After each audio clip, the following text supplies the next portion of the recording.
অনেকেই তো আমার 2-3 মিনিটের ভিডিও দেখে অনেক বাজে কমেন্টই করেন।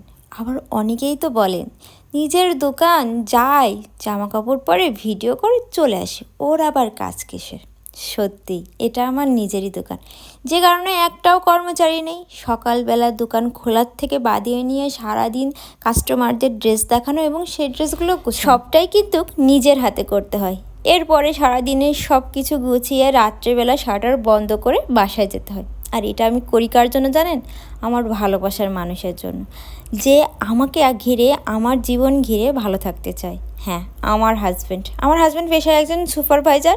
অনেকেই সুপারভাইজারদের অনেক রকম ঘৃণার চোখে দেখেন, ইস কী বাজে একটা পেশা, কিন্তু তার মতন একটা মানুষ হয় না। তার সাথে যে একবার মিশেছে সেই বুঝবে সে কতটা ভালো মানুষ। আর ওই যে একটা কথা বেরিয়ে হয়েছে না, যে আমি আমার বেকার হাজব্যান্ডকে শূন্য পকেটে ভালোবেসেছিলাম।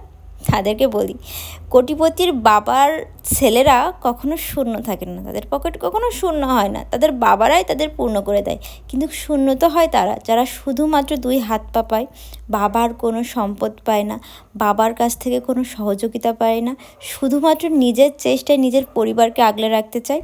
তারাই কিন্তু শূন্য পকেটের ছেলে হয়। আর সেই ছেলের হাত ধরে জীবন পার করা অতটাও সহজ না, যেটা আমি করছি।